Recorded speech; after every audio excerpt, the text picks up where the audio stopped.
Nah, saya dengar BLT dana desa itu tetap dilanjutkan 2023, tetapi fokus pada kemiskinan ekstrim. Saya ingin mendengarkan Pak Menteri, apa kriteria dari kemiskinan ekstrim? Saya sangat mendukung program ini, Pak Menteri, karena memang ternyata fakta bahwasanya masyarakat ketika dibagikan PKH, tidak seluruh warga miskin itu bisa terakomodir. Sangat membantu BLT dana desa yang pernah kita komunikasikan, sehingga masyarakat yang miskin di desa itu bisa terayomi dan terangkum semuanya.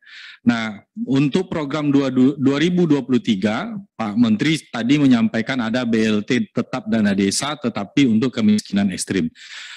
Kalau boleh saya memberikan pandangan, kebetulan saya pernah dulu bekerja sebagai Ketua Badan Amil Zakat dan turun ke lapangan.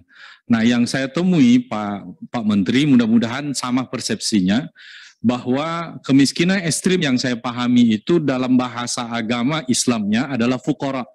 Fukara itu adalah orang miskin yang tak mampu bekerja. Ya.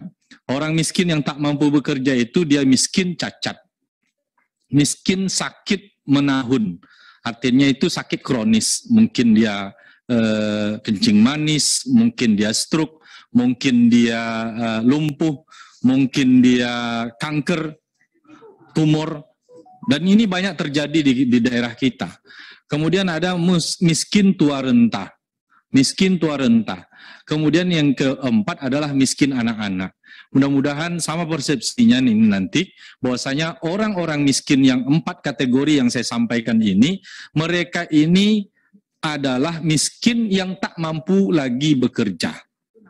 Nah, artinya memang secara permanen mereka ini miskin, kecuali yang anak-anak tadi yang memang kalau sudah besar bisa mereka bekerja. Tapi yang 3 tadi, saya melihat program pemerintah untuk mereka ini belum saya temukan. PKH biasanya disyaratkan anak ada yang sekolah.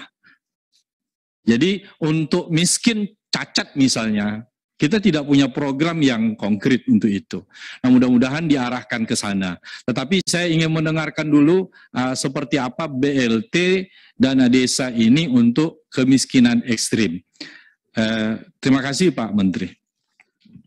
Terkait dengan kemiskinan ekstrim, kita sudah mengeluarkan 2 keputusan Menteri. Yang pertama terkait dengan data, yang kedua operasionalisasi Inpres nomor 4 tahun 2022 tentang kemiskinan ekstrim.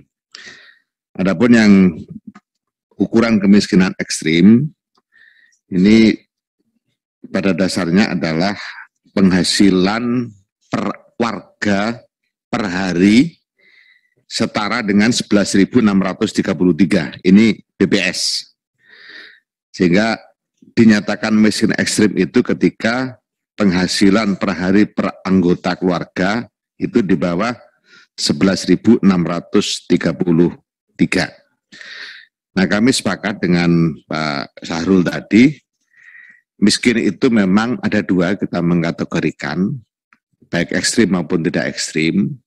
Tapi khususnya untuk ekstrim, itu ya sudah miskin, sendirian di rumah, berpenyakit kronis penahun, pokoknya numpuk lah.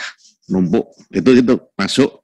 Dan kita sepakat, saya selalu mengatakan bahwa, cuma ini belum disepakati, saya selalu mengatakan bahwa kalau miskin seperti ini nggak usah ngomong pemberdayaan.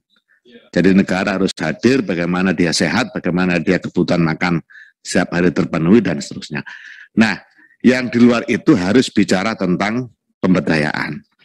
Ketika definisi ini disepakati, maka BLT dana desa itu hanya menjadi sapu jagat untuk warga yang belum menerima apapun dari kebijakan pemerintah. Dan sebenarnya sejak awal BLT arahnya ke sana, bukan untuk numpui apa yang sudah dimiliki. Itulah makanya pendataannya dilakukan secara langsung oleh relawan desa lawan COVID untuk pendataan warga miskin dan tidak harus dibatasi oleh NIK. Karena kalau dibatasi NIK, sementara warga masyarakat menyatakan bahwa itu adalah penduduk di situ, ya sudah, nggak peduli punya NIK atau nggak punya NIK, asal dia memang memenuhi syarat untuk menerima, dia harus dikasih.